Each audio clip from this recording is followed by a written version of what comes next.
Bismillahir Rahmanir Rahim. In the name of God, the most merciful, the most compassionate. Our program will now begin with a welcome from Zaytuna College President, Sheikh Hamza Yusef.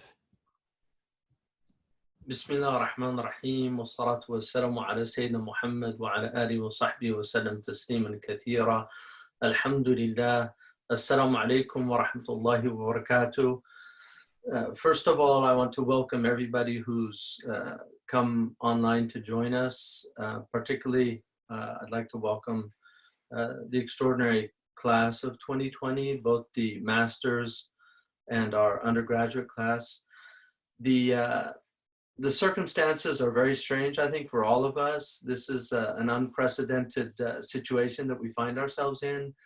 Zaytuna College, I think, understands in terms of education, we understand that one of the most important aspects of education is the mentorship that takes place between a student and a teacher. And this is part of our tradition. It's inherent in our tradition. And so the idea of online learning, while it's important given the limited resources of a lot of people and the ability to reach large numbers of people, it's not by any stretch an ideal situation. So our students were forced to go online because of the current crises.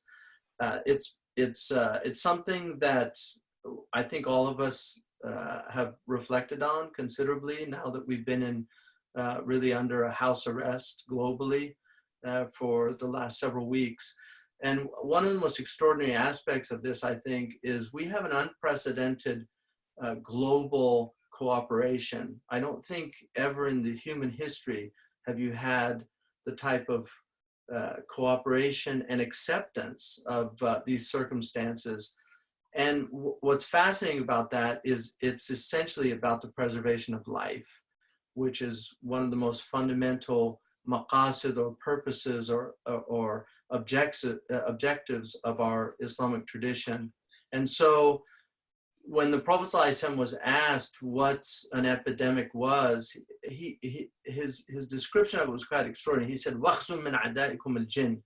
This is a penetration from your unseen enemies. And we have this extraordinary immune system that God has given us that generally can deal with viruses and bacteria, that we have literally an army inside our bodies that are reconnoitering constantly to make sure that there's not penetration. But an epidemic, the Prophet ﷺ described beautifully, accurately, and scientifically, that sometimes these unseen enemies overwhelm us, and we're in one of those situations, but we're not allowing this to damper our spirits. We carry on, and so we're honoring our students today. We would have liked to have been together at Zaytuna College as we've done in the past, but we have some things to celebrate. This is an extraordinary bachelor's class. I was honored to teach them in the freshman seminar. I know all of them very well, really gifted young students. And then we're extraordinarily overjoyed to graduate our first accredited master's program. So these students are really some excellent students in the master's program, all of them. And we're just excited about this. I want to really thank all of the supporters out there, all of your donations, your prayers, and your real concern for this fledgling college to be successful. And without that, our students could not have graduated debt-free. This is really, I think, quite extraordinary for young people now because it's so difficult to do that. So we have 11 seniors graduating with a bachelor's in Islamic studies, and then we have 5 master's students graduating, almost parity of male and female, which is very important. And then we're really honored that they've excelled and gotten into really top-tier graduate programs. So we're going to hear now from our provost, Dr. Omar Qureshi, about our students. So thank you very much. Thank you for that, Sheikh Hamza.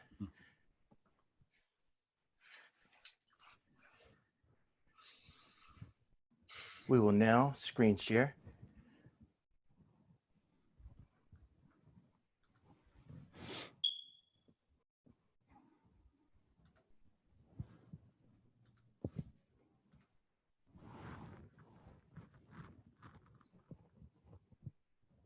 Dr. Omar, you may proceed.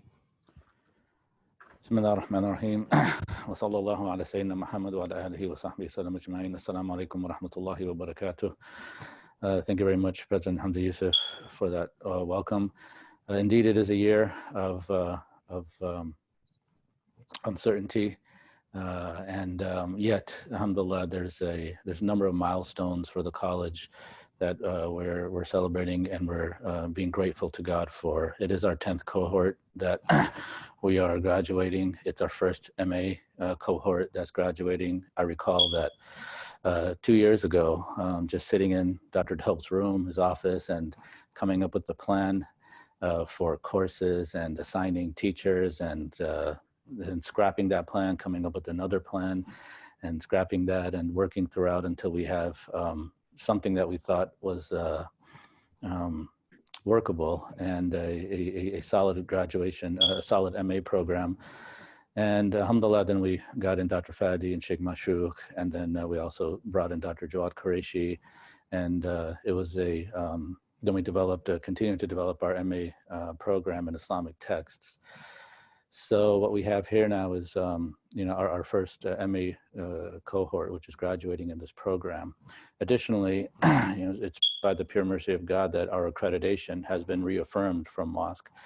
This affirmation is also for a period of 8 years. The maximum number given to any school is college, university is usually 10 years. So we're really grateful that we have a period of 8 years of reaffirmation. And so this demonstrates that in addition to being in compliance with WASC standards, the 8-year time period means WASC has confidence that Zaytuna College can and will, God willing, maintain ongoing compliance with all standards for an 8-year period, and that it has the commitment and the capacity to maintain ongoing quality improvement for the duration of this period. As our president mentioned, this is both cohorts, the class of 2020, the MA and the BA are extraordinary, and we're grateful for that. In general, as one of our faculty members, Father Francisco, shares about our seniors, he shares that my introduction to Zaytuna College came primarily from the class of 2020.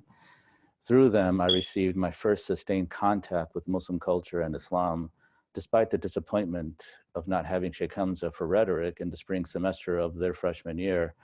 Our graduating class has always shown me tremendous generosity and deference. Indeed, this cohort has taught me the practical day in and day out contours of adab, for which I remain deeply grateful.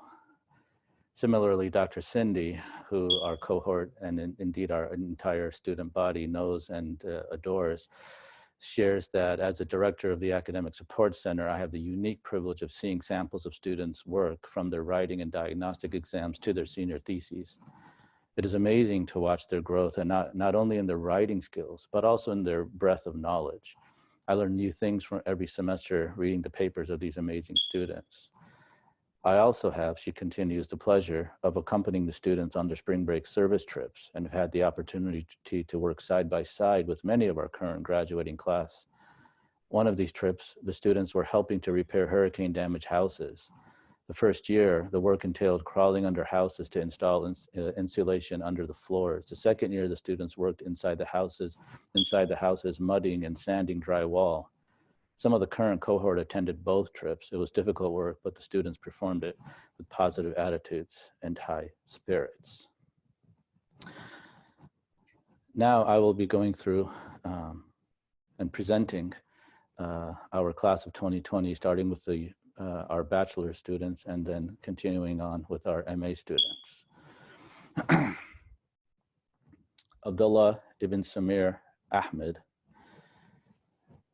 He comes from Hurton, Virginia.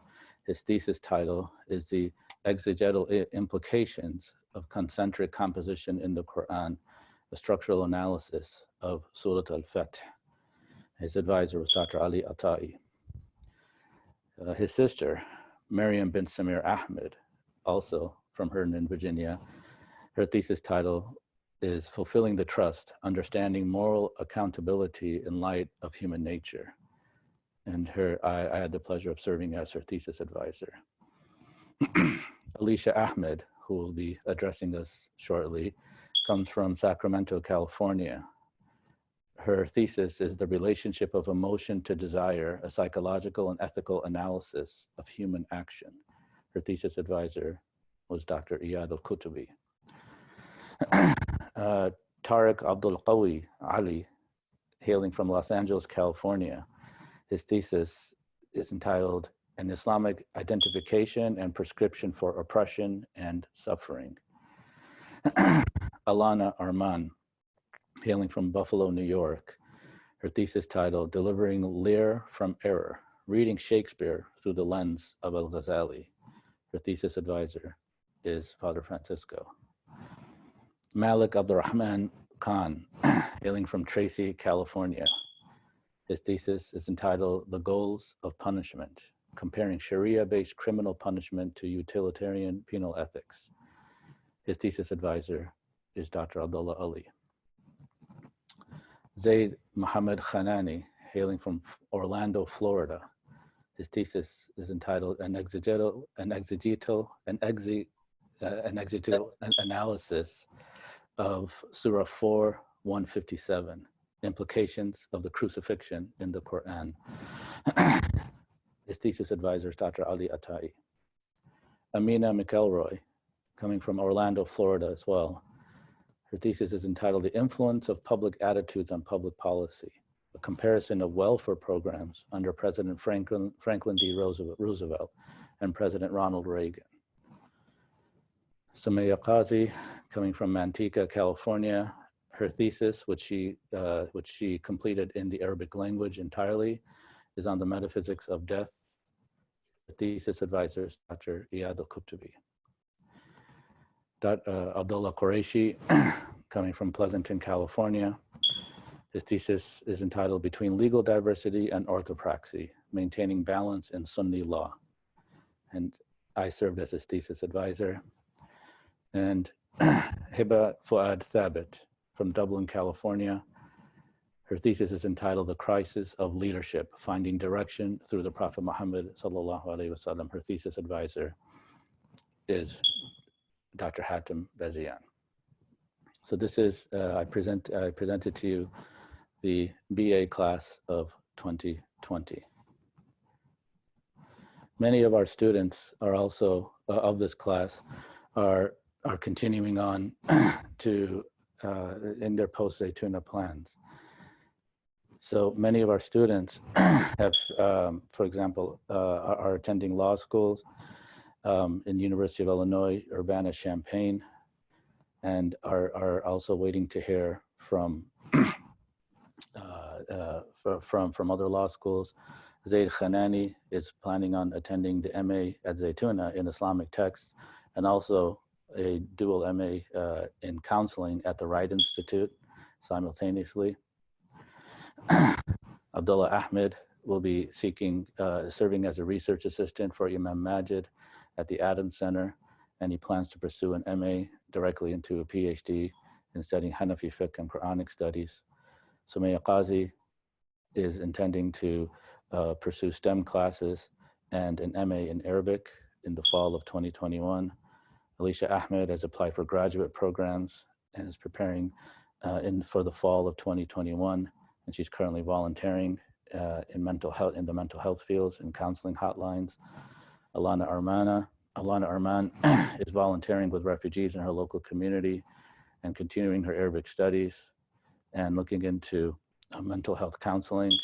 Hiba Thabit is exploring her interests in social work. Amina McElroy is looking for long-term jobs in graduate school in psychology and psychotherapy.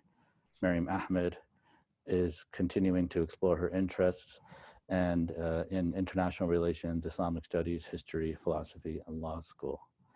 And Tariq Ali is looking into opportunities in the Bay Area for graduate school in either psych programs or continuing studies in Islamic studies. I now move to the master's class, our MA program.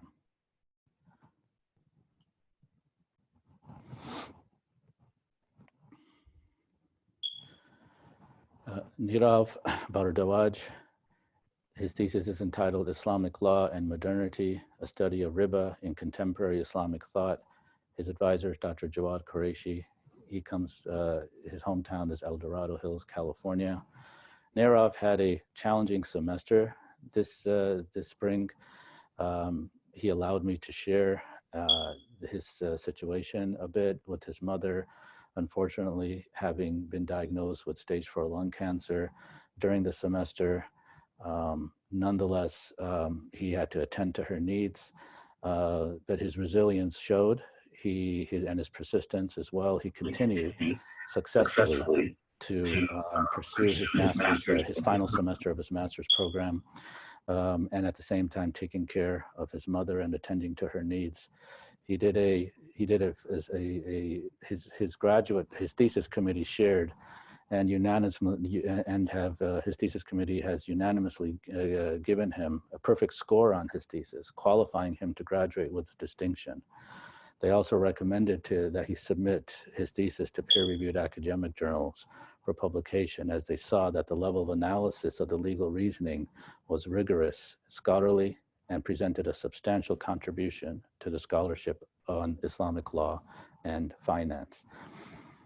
Nirav asks that we keep his mother and his entire family in our prayers, especially during this time and the last few days of the month of Ramadan, and for her recovery. So if we can all attend to that. Scott Doolin, coming from Menlo Park, California. His thesis is entitled The Shape of Being, the Role of Transcendental Philosophy in Ibn Sina. His advisor is Dr. Jawad Qureshi. In his thesis, Scott inquired into the details of Ibn Sina's recognition that a fundamental purpose of metaphysics is to produce a scientific investigation of the first principles of cognition, the transcendental concepts. He did this in two parts. The first part, he addressed the harmony that Ibn Sina discloses between the transcendental concepts, paying special attention to three of them: the one, the true, and the good, with his doctrine regarding the nature of the initial creative act of God. Following this, he offered an in-depth investigation of each of these concepts with a special focus on the transcendentality of their application in his works. And in part two, he emphasized that for Ibn Sina, the investigation of transcendental concepts is an essential factor in the perfection of the human soul that he deems to be the goal of all theoretical activity. Scott has demonstrated that for Ibn Sina, consideration of the transcendental concepts both leads to and is rooted in the cultivation of a well-considered transcendental philosophy. Thus, a broad understanding of the transcendental concepts is central to his entire philosophical project. Scott has earned a pass with distinction on his thesis. Scott is also known amongst the Arabic faculty members as their prize student, because he started his Arabic studies at Zaytuna at a very basic level, and now he completed his bachelor's degree at Zaytuna, and now he's completed his master's degree. So going from a very basic level in Arabic to studying very advanced texts such as Ibn Sina's works and other works in philosophy, they're very proud of Scott's work and Scott's efforts. And all the growth that he's achieved due to the grace of God. Next, we have Mu'adh Inam, coming from Dallas, Texas. His thesis is entitled Between Consequentialism and Divine Command Theory, Early Ash'arism Revisited. His advisor is Dr. Jawad Qureshi. In his thesis, Mu'adh studied the ethical theories of three early Ash'aris, Abu Hassan Ash'ari, Abu Bakr al-Baqillani, and Abu Hamid al-Ghazali. In his studies, he sought to confirm, but also complement recent developments in the study of Ash'arism, where he concurs with Ayman Shahada's characterization of Ghazali as a consequentialist, but he argues that his position Ghazali's position, marks a return to the original position of the school rather than a departure from it. Mu'adh demonstrated that al-Ghazali's consequentialism has precedence in the writings of al-Ash'ari himself, and shows that it is al-Baqillani who departs from the original position of the school. Despite these differences, however, Mu'adh demonstrates that each adheres to the fundamental ontological, epistemological, and theological commitments that distinguish Ash'arism from Mu'tazilism, namely that ethical values do not represent attributes that inhere within actions, that knowledge of whether an action is good or bad can only come from revelation, and that God's actions are not subject to moral valuation. We will certainly miss Mu'adh and in his intellectual inquiries. I recall that Mu'adh constantly, and even from other faculty members, he would be the one student who would make all of his teachers, through his questions that he asks, doubt whether we understood the basic concepts in theology or philosophy as well.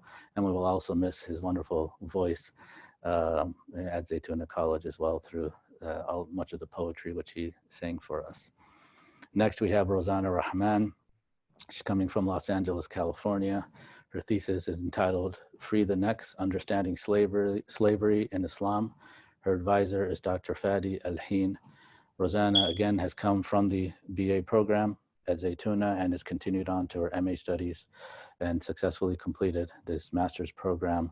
I've had the pleasure of teaching Rosanna at the very end of the master's program.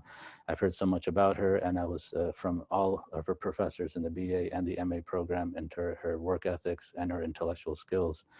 And I've had the chance of encountering that in person. Next, we have Yusuf Sayal. His thesis is coming from Baltimore, Maryland. His thesis is entitled An Analysis of Sheikh Abdullah bin Baya and Sheikh Yusuf al-Qaradawi's Methodologies to Minority Law. His advisor is Dr. Fadi Al-Heen. Yusuf's study examines the conceptual frameworks, methodologies, and legal verdicts of two living proponents of minority law, Fiqh al-Aqalliyat, Sheikh Abdullah bin Baya and Sheikh Yusuf Abdullah al-Qaradawi. On the one hand, Sheikh al-Qaradawi's methodology is distinguished by creating an original framework for minority law that relies on the general sources of the law, principles, and aims to either strengthen previous precedents or to originate new responses. His starting point to derive rulings is the benefit that he sees fit for Muslim minorities, and he explicitly calls legal consultants to expand their horizons beyond the four legal schools. On the other hand, Sheikh bin Baya's methodology is distinguished by setting parameters for legal consultants that begin with adhering to one of the three culminating legal archetypes within the four legal schools, exemplified by the fatwa works of Ibn Taymiyyah, Qadi ibn Rushd, and Qadi Khan. His starting point is the legal schools, where he prefers to strengthen existing opinions within the schools, along with a special focus on the 6 legal maxims for the legal consultant to consider in the legal process that are relevant for minority law. Here, Yusuf argues that Sheikh al-Qaradawi's approaches of minority law as a new school of deriving law, contrary to Sheikh bin Bayas, who roots minority law in classical jurisprudence. Again, Yusuf will be missed. His faculty have described him as Al-Mu'ammar, a student at Zaytuna from the early days up until now.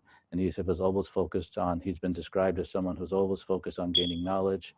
His teachers have shared that, Dr. Fadi has shared that I've never heard him complain or express worry about what he will do once he graduates from Zaytuna. He has great trust in God and a wonderful love of Islamic knowledge. And this was also apparent to me, Dr. Fadi continues, when after visiting Sheikh Abdullah bin Baya, Yusuf expressed that this was the most wonderful experience he's had in his life. During that visit, Dr. Fadi shares, Sheikh bin Baya gifted him a book and wrote to Sheikh Yusuf, despite everyone telling him that Yusuf is a student, not a sheikh. Sheikh bin Baya replied with a dua that Yusuf becomes a great sheikh. And we all make the same dua, inshallah. And with that, I present to you the class of 2020, our MA and BA programs, of our BA and MA programs. Thank you. Thank you for that, Dr. Omar, mashallah. Everyone's prayers are needed and appreciated.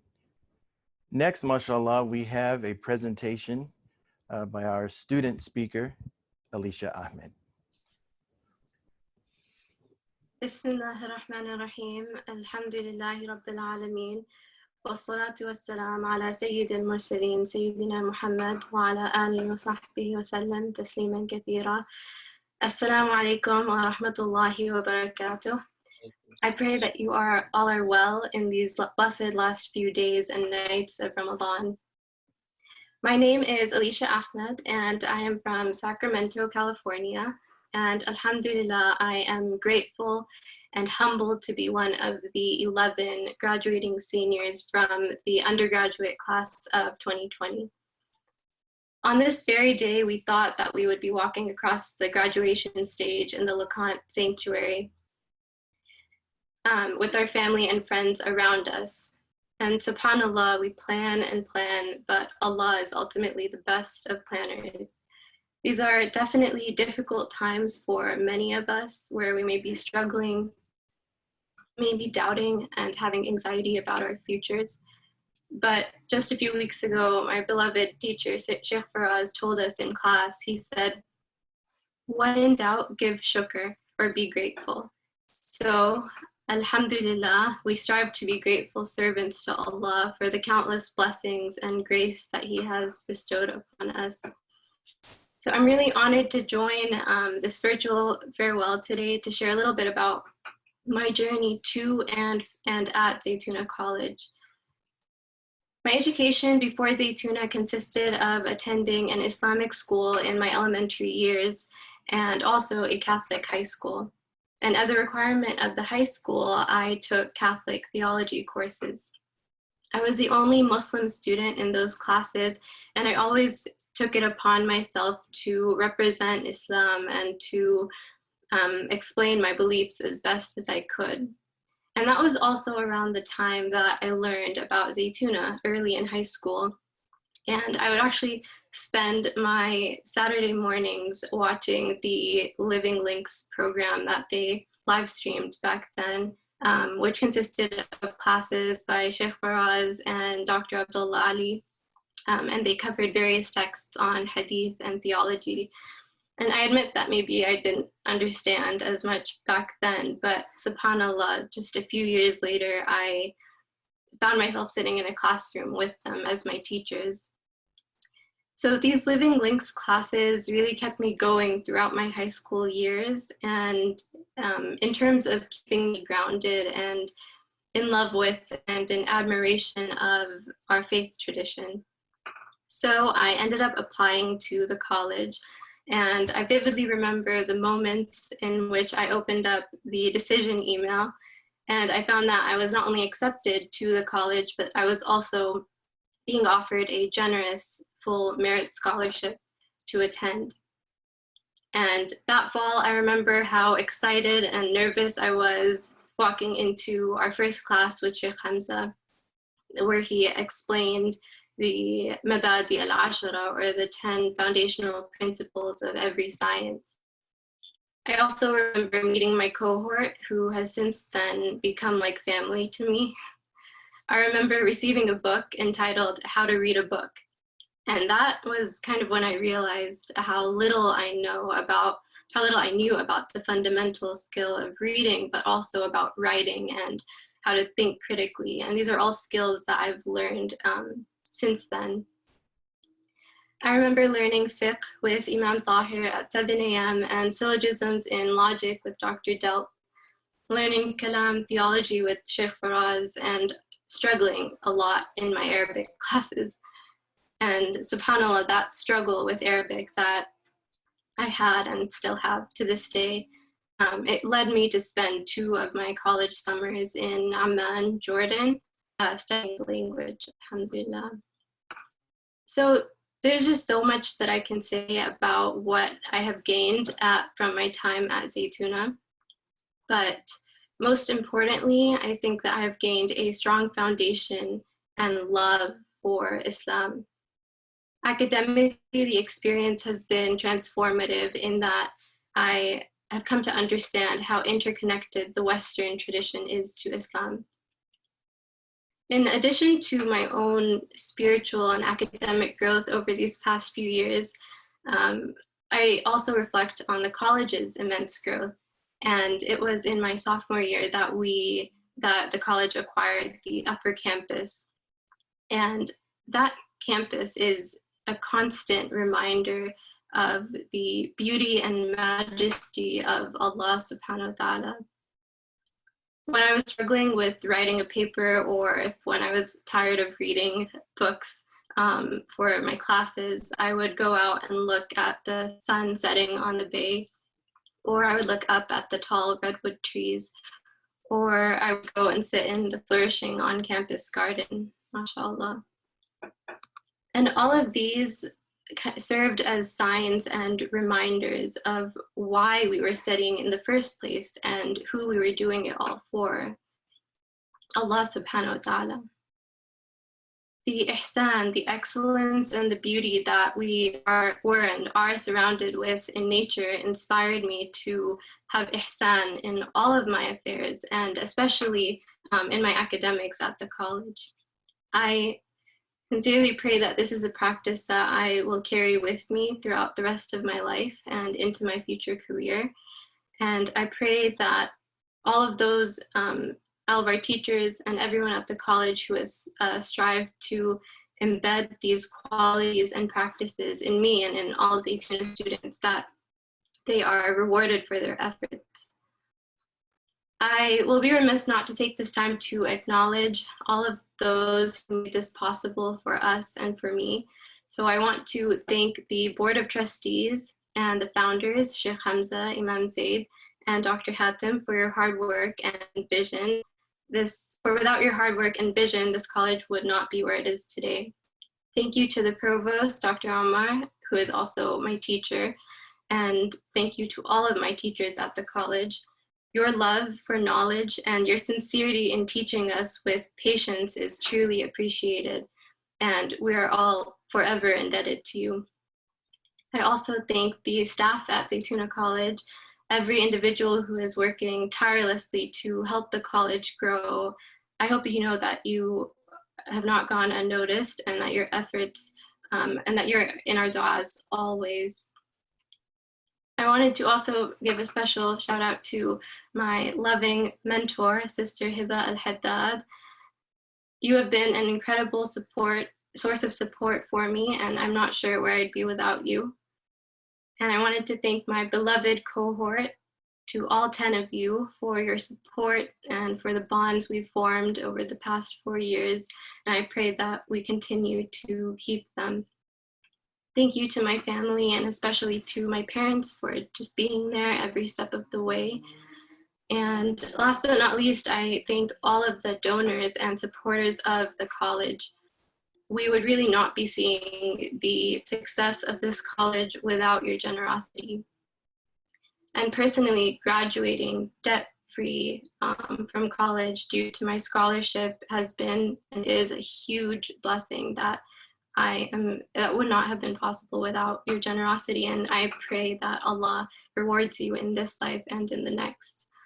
So, to be honest, graduating from this blessed institution and leaving behind and parting with all of the sacred moments that I've had with the faculty and with the entire Zaytuna community, it's been really difficult for me. And reminding myself, though, that I am blessed to have had these beautiful moments and to have gained these relationships that make saying goodbye this hard for me. So I'm so grateful and proud to be a Zaytuna College graduate, alhamdulillah. And I also wanted to say that if there is anyone out there watching who desires to attend Zaytuna College, I pray that Allah opens up doors for you and that you have an even more blessed and beautiful experience, inshallah. I ask that you please keep me and my family and the entire college in your du'as during these blessed days and nights of Ramadan and even after that. And Jazakumullah khairan for listening. Wa sallallahu ala Sayyidina Muhammad wa ala alihi wa sahbihi wa sallam. Wassalamu alaikum wa rahmatullahi wa barakatuh. Wa alaikum salam wa rahmatullahi wa barakatuh. MashaAllah, subhanallah. May Allah reward you, Sister Alisha, and all of the graduates, MashaAllah. We really appreciate those heartfelt words. And I just ask anyone from wherever you may be watching on Zoom or Facebook Live, please comment your prayers and words of support for our graduates. Next, we will have an introduction to our special guest speaker by Zaytuna College President, Sheikh Hamza Yusef. Bismillah ar-Rahman ar-Rahim. Alhamdulillah. I hope everybody can recognize the extraordinary cohorts based on just what the type of papers that they were producing in their capstone theses. It's my pleasure to introduce somebody who I feel honored to call a friend, and somebody who I got to know through his support of our teacher and mentor, Sheikh Abdullah bin Baya, through many visits to the United Nations and learning about His Excellency Adama Dieng was really, I think, quite extraordinary to see somebody from Senegal, a very devout and deeply dyed Muslim, working at the highest levels in the international community.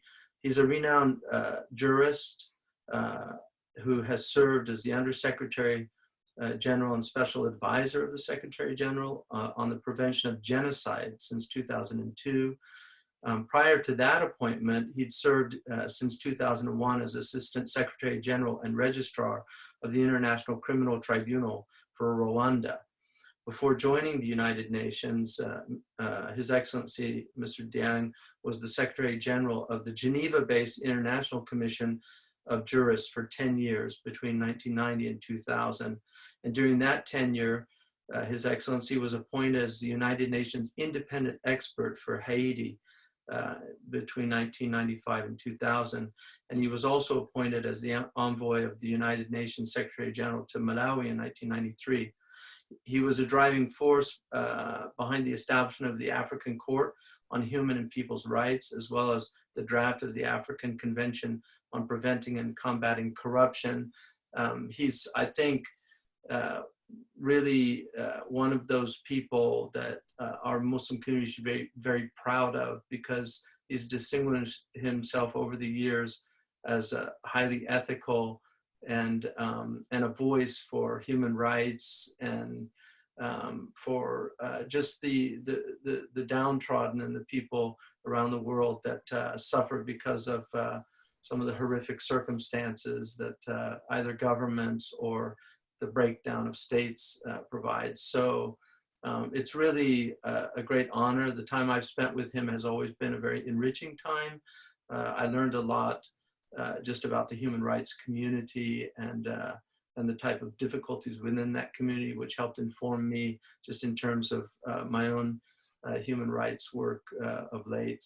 So it's with a great honor that we invite His Excellency Adama Dieng to address our students and all those who are listening. Thank you. Thank you very much. Brothers and sisters in humanity, Assalamu alaikum, Ramadan Mubarak to all of you. At the outset, allow me to express my profound gratitude to the President, co-founders, and the faculty members of the Zaytuna for their invitation to deliver an address on the occasion of this online ceremony of graduation, which is taking place at a time of crisis. It is encouraging, however, to see that despite all the challenges posed to our lives by COVID-19 pandemic, the technology provides us with the opportunity to still gather together and celebrate the success of these young women, these young men who have just completed Zaytuna's rigorous graduate program. I would also like to thank President Hamza for his kind words. I have known Professor Hamza Yusef for years, and in him I have found a friend and an intellectual with unparalleled scholarship quality. I can confidently say that Zaytuna College community has been very fortunate to have you as a president, a teacher, and a colleague. Today's celebration is described rightly as a special milestone. I'm referring to the fact that this is the first year Zaytuna College will be graduating 2 classes, the bachelor class of students and the master's class. Allow me to take this opportunity to say to all the graduates, you have worked hard in the past 4 years, and today is your big day to celebrate your accomplishment. Please accept my heartfelt congratulations for your richly deserved awards. I'm not also oblivious to the key role played by your parents, guardians, and teachers to see you through this most important milestone in your personal life. To them, I say, very well done, and congratulations once more. Brothers and sisters, dear students, it was without hesitation that I accepted to join you in this historic day.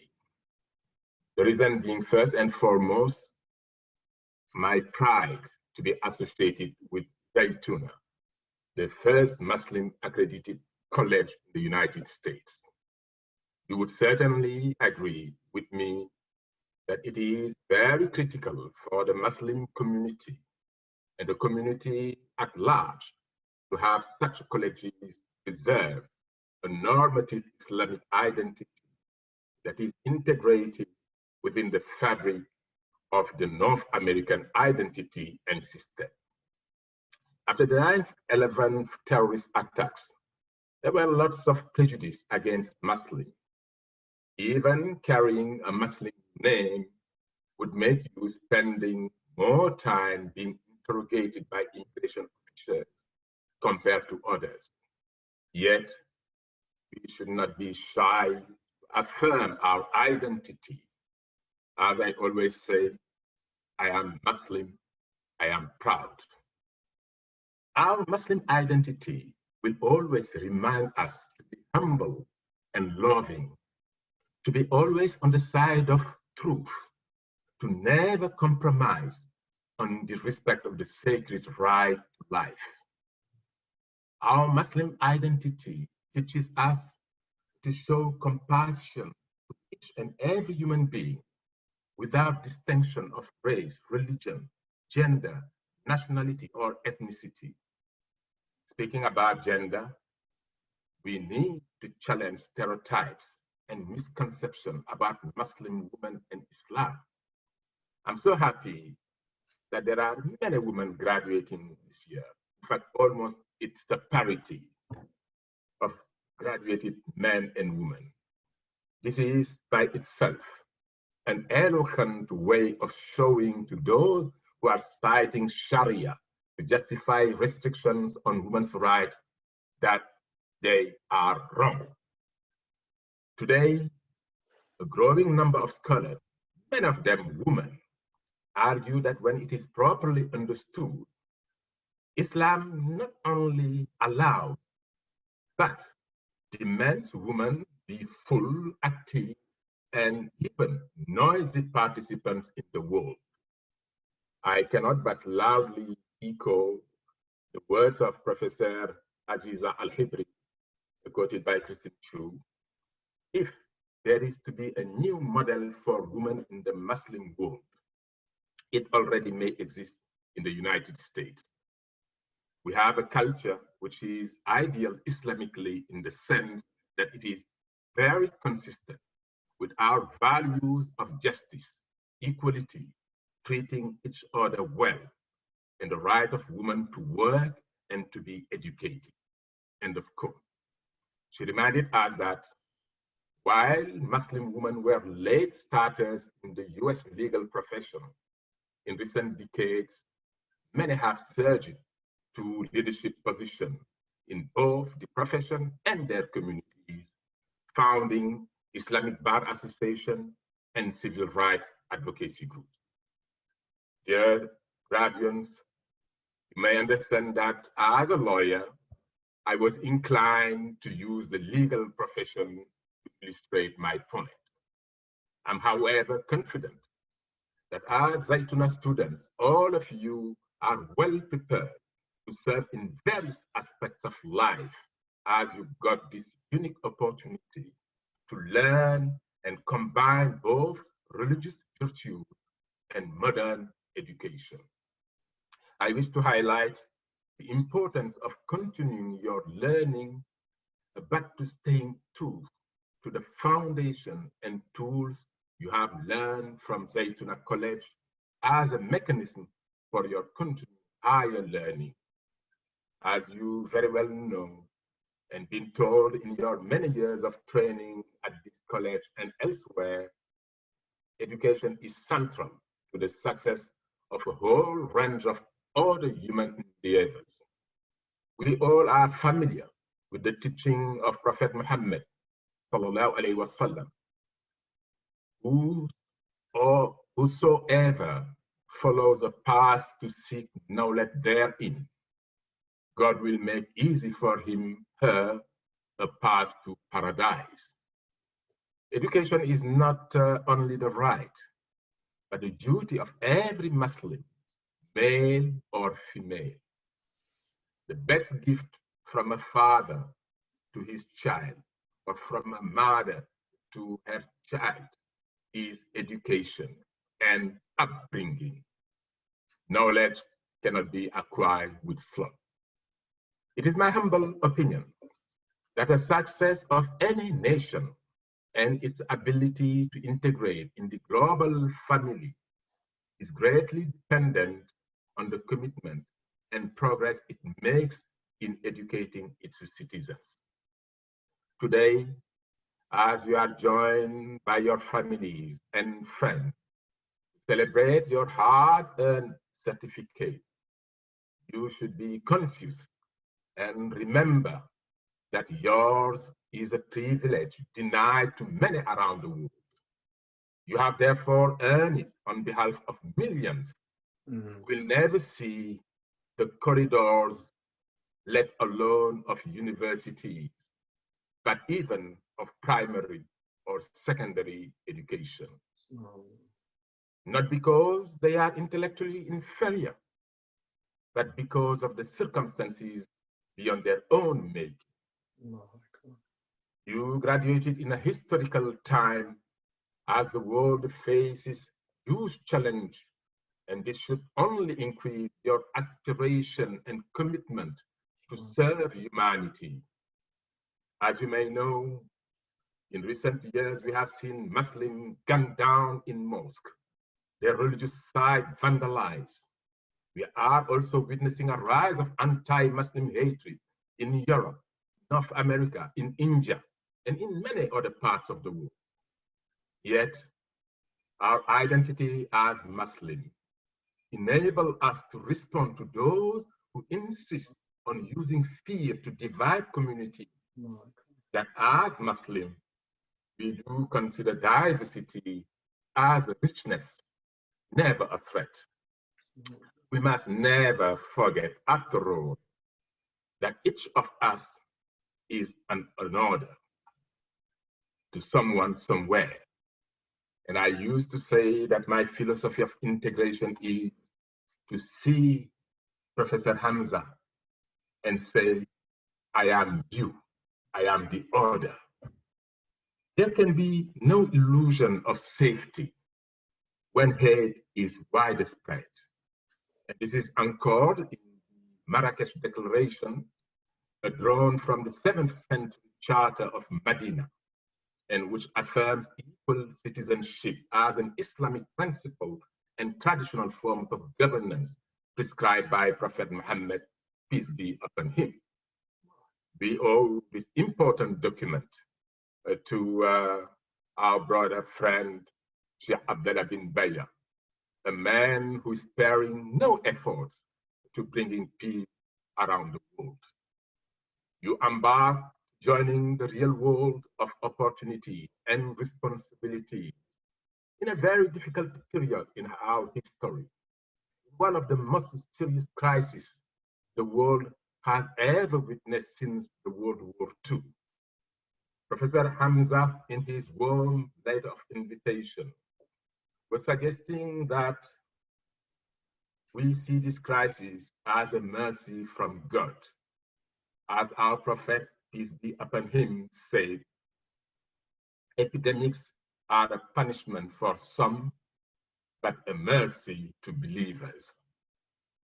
We teach our students that panic and fear are not attributes of believers, but patience and prayer are.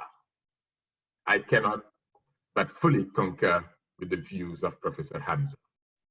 And as the United Nations Secretary General has stated on many occasions, COVID-19 does not care about who we are, where we live, what we believe, or about any other distinction. No country is immune to it. And during the last months, we have seen how the disease has penetrated almost all countries, crossing man-made borders, dividing communities and families, and exposing and aggravating existing social and economic divisions. The size of the challenges we are facing and we will face in are no reason to become disheartened. Rather, they are a reason to be emboldened. Let's hope that this virus would be an eye-opener and that we will revisit our policies, bringing finally the human being at the center. We should from now and on match our words with deeds.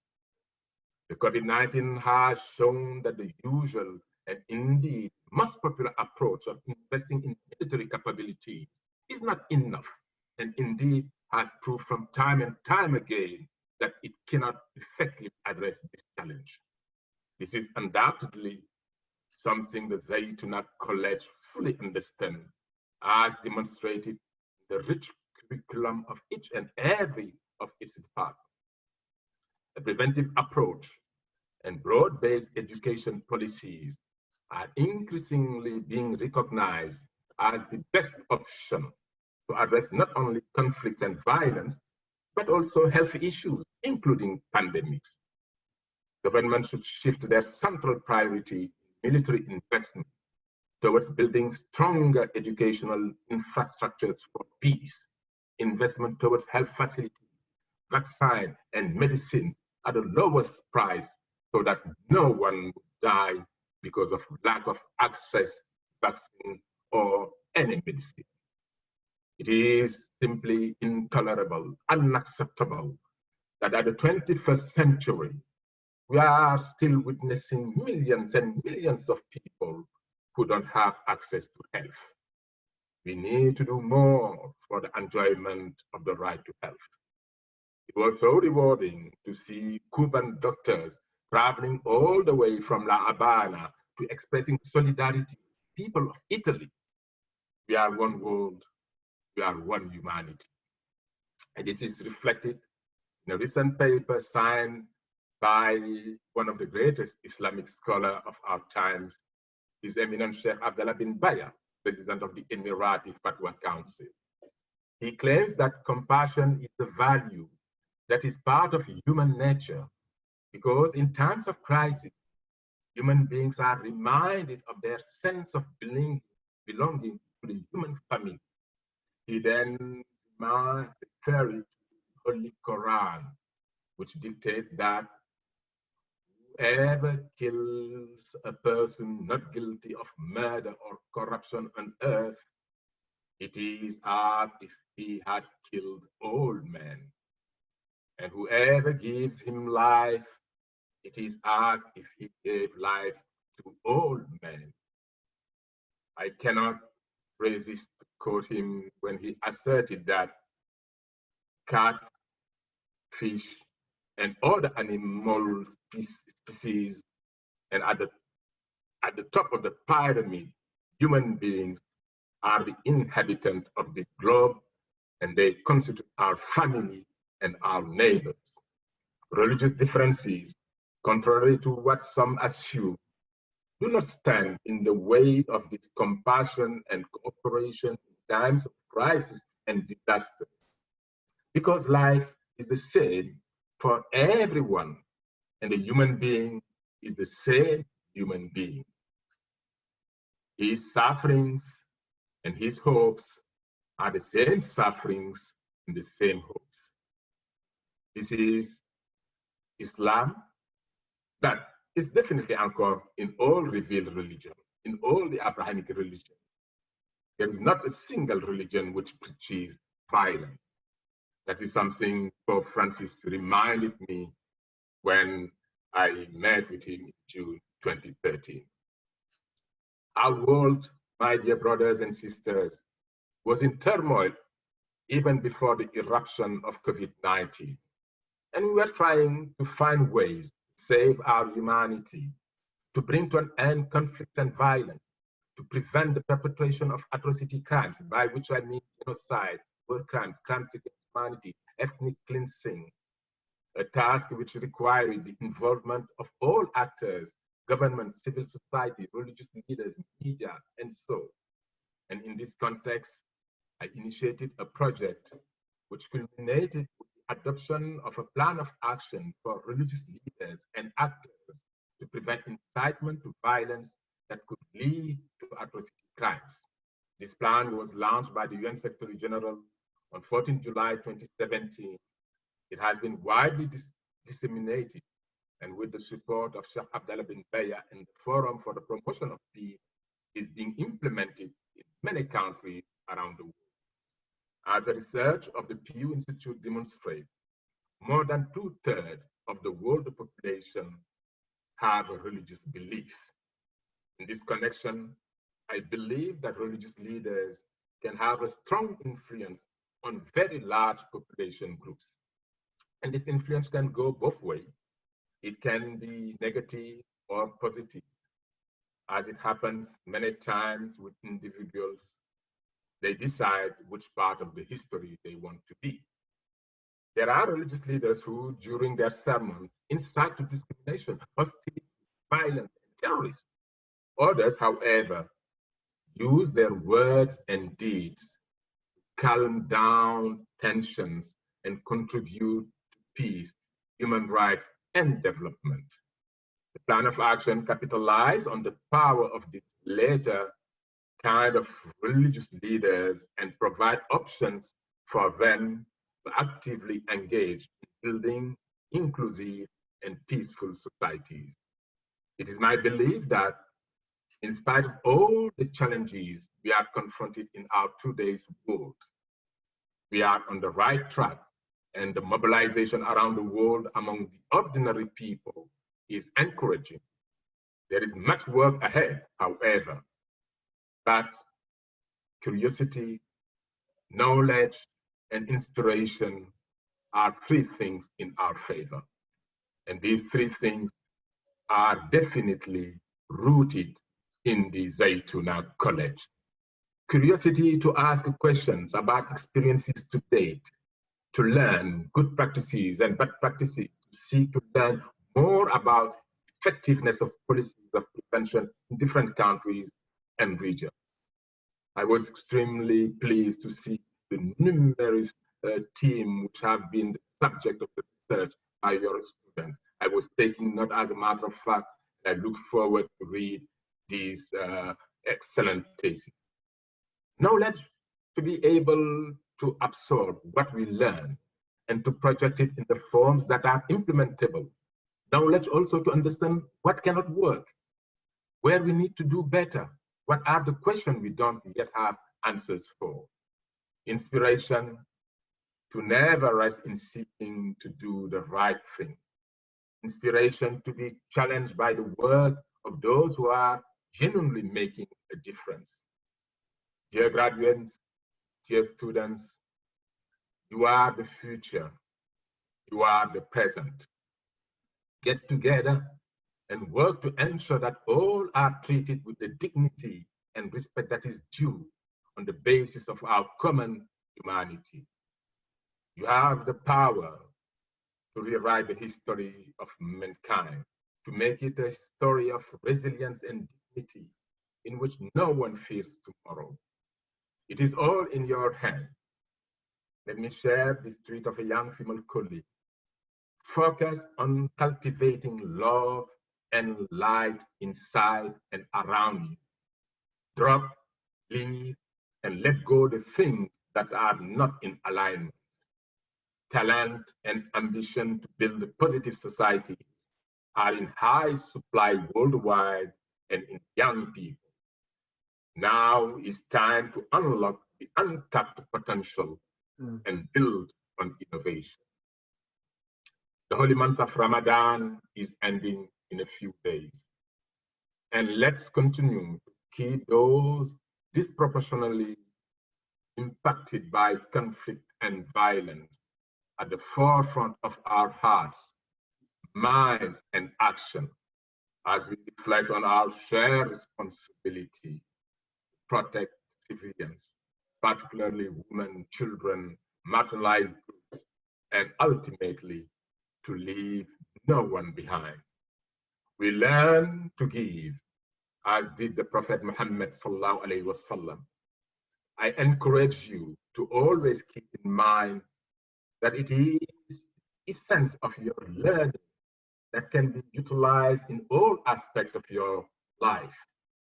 The Charter for the New Alliance of Virtue is a wonderful tool you should live by as you are shaping your career. As you embark to join the real world of opportunities and responsibility, I simply wanted to share with you these very few words of advice, or rather encouragement. This is not a time for me to make a long speech. It is a time to celebrate your success. Indeed, even these short remarks I share, I give them consciously aware that I'm not the most qualified person to give you an advice precisely, because in these institutions, you have been the company of the finest teachers and administrators who have just done that. Be your president, Hamza Yusef, be Omar Qureshi, be all of them, so you can be proud of belonging to this college. You can be proud graduating from this Zaytuna College. Brothers and sisters, dear students, may Allah subhanahu wa ta'ala bless all of us abundantly. Shukran jazilan. I thank you very much. Once again, congratulations. MashaAllah. Thank you so much for that, Dr. Dieng. We now will have some words of thanks from our president, Sheikh Hamza Yusef.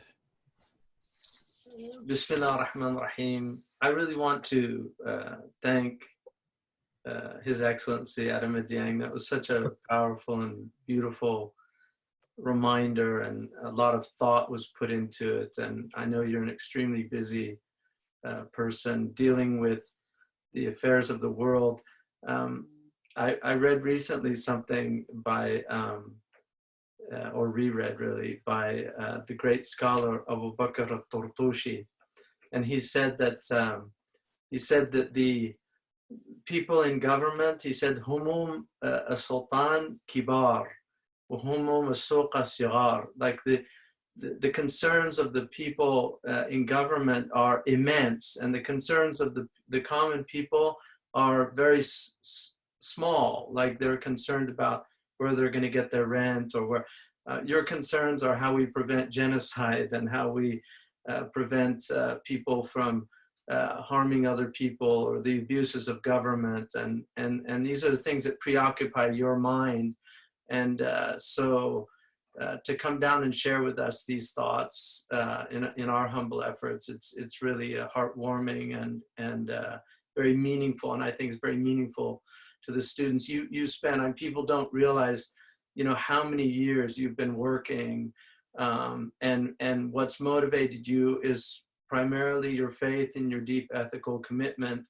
And I think it's something that should encourage our students, because part of the reason why we're graduating them debt-free is actually so that they feel the debt that they owe, because there are many types of debt, and that we owe a debt to one another, to our community, but to the globe at large. And so hopefully, I think your words will be a touchstone for these students as they move forward and recognize that, you know, Muslims can reach the highest levels of our world and do real work that's meaningful and purposeful and beneficial. So thank you so much. And I want to thank Dr. Omar for highlighting these extraordinary achievements. I mean, I think the amazing thesis that some of these students have, that all of these students really have written, are a testimony to the type of training that they're getting, but also the type of intelligence that they're bringing to the college and allowing us to work with. And so may Allah bless all of you in these last 10 days that we're in. Again, may Allah subhanahu wa ta'ala bless all of our supporters. Those of you that are online, I really hope that you recognize just the merit of the worth of the support that you're giving in producing these extraordinary students. So may Allah bless all of you and protect many of our supporters, our physicians, and in the healthcare industry. So may Allah subhanahu wa ta'ala protect all of you that are on the front lines, and increase you and elevate you and protect your families from these calamitous times that we're in. So may Allah subhanahu wa ta'ala reward all of you. And then, you know, we want the students to continue to learn. Our Prophet ﷺ said that learning is from the cradle to the grave. And so this is just the beginning, really. Hopefully we've given you some of the most important tools of learning, and that you'll increase your learning throughout the years. And really, some of you I know are going to be just extraordinary scholars, and we look forward to that. Sheikh Yusuf, we look forward to even some of you coming back and teaching at Zaytuna. So may Allah bless all of you. We love you, and we're proud of you. We're all really proud of you and your perseverance. Tariq, Ali, Malik, Amina, Eliana. We've watched all of you grow. Alisha gave a beautiful talk for us, and Hiba, Zaid, Abdullah Qureshi, Abdullah Ahmed, Maryam Ahmed, and Sumaya, mashallah. Sumaya and her sister have just been such a gift to the college. All of you, just seeing your efforts. So may Allah reward all of you and bless you. And then our extraordinary master's program. I know Rosanna could have gone to any college in the United States, and she was actually at one of the top colleges, and asked her parents if she could go to Zaytuna. And so we were so honored to have her, and Scott Doolan, who I think is going to really make his mark, inshallah, in Islamic studies, and Hiba, extraordinary young lady. Muhammad Muaz, I think everybody has been so impressed with you also. And then Nirav, what can we say? You know, really, all of you have been we're really proud of all of you. And if I keep going, I'm going to break down and cry. So I'll just say,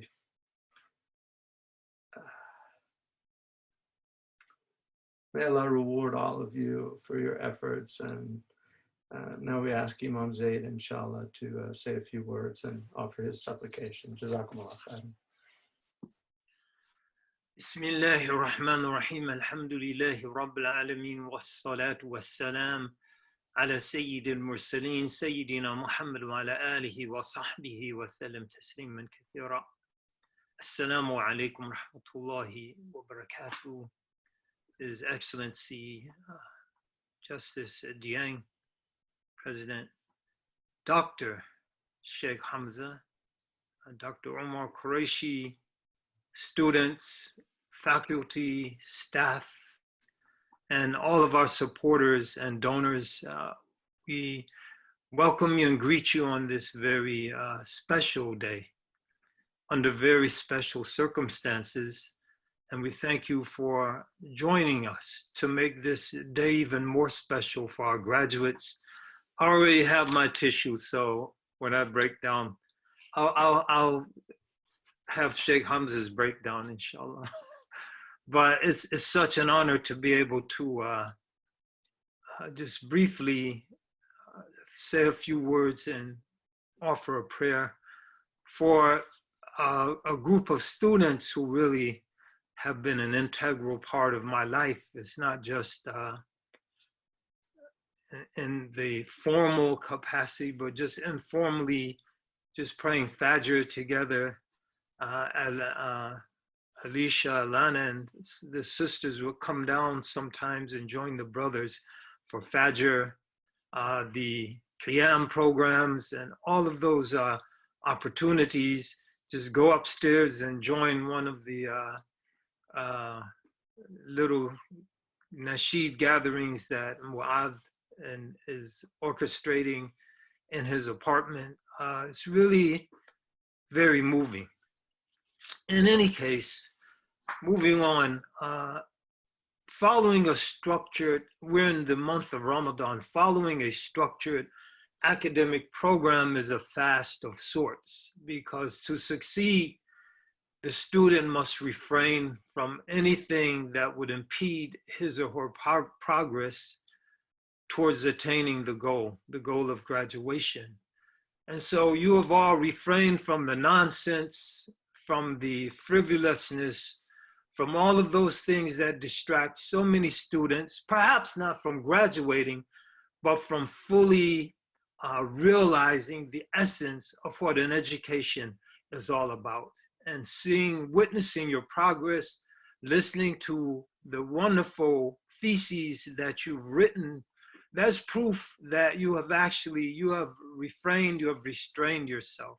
You have fasted during your years at Zaytuna. So not next Sunday, which happens also to be my birthday, but today is your Eid, and that's another Eid. And so we say Eid Mubarak to all of you. And just as when we have Eid next week, the other Eid, the next day we get back during the 6 days of Shawwal to the hard work of fasting. After this very special, auspicious day in your life, celebratory day, tomorrow, inshallah, you'll all get back to the work of doing what you did here at Zaytuna, but doing it at another level, doing it in different places, doing it amongst different faces, but working to continue to extend the frontiers of knowledge, service, and devotion to our most merciful Lord, and carrying the message of our Lord and the message of our exemplary leader, Muhammad sallallahu alaihi wasallam, faithfully and beautifully into the future. So may Allah Ta'ala bless you. May Allah Ta'ala give you the strength that you need to meet the challenges, the very unique challenges that you will face. And we pray that you will always remember us. We pray that the mark you have left in all of our hearts, on all of our minds, in all of our souls, that it's an indelible mark that will never be effaced or erased. May you be blessed as you go forth. May you be blessed with courage, with wisdom, with vision, and with strength. And you'll need all of those. but possessing them, there's no obstacle you cannot overcome. There's no enemy, and the greatest enemy of our times is ignorance. There's no enemy that you cannot defeat. And there's no challenge, inshallah ta'ala, that you cannot rise to. So we say thank you, Eid Mubarak, and may our paths despite the travel restrictions of this virus situation, may our paths cross in the very near future. Assalamu alaikum wa rahmatullahi wa barakatuh. La ilaha illallah Muhammad Rasulullah. Subhanallah. Inshallah, unique times produce unique people. Thank you so much, and may Allah reward you, Imam Zaid, for those much needed words and prayers. And thank you, and may Allah reward all those who shared words from their spirits during today's program. And thank you to each and every one of you who watched with us live and who will watch afterwards in the days and years to come, inshallah. Please post your prayers and words of support for our graduates to look upon, inshallah. And I ask everyone, inshallah, to please visit Zaytuna's rich Ramadan webpage to benefit from many resources, including Sheikh Hamza's ongoing live stream series, Zaytuna's new Zakat calculator, our beautiful Ramadan reader, many other resources, and where we also hope that you will give the gift of knowledge this Ramadan with your donation during the blessed days which remain in this blessed month. I bid each of you well-being and good health and strong faith. It has been an honor to host you. Afia and Tawfiq, inshallah. Assalamu alaikum wa rahmatullahi wa barakatuh. Wa alaikum assalam wa rahmatullahi wa barakatuh. Jazakallah khair.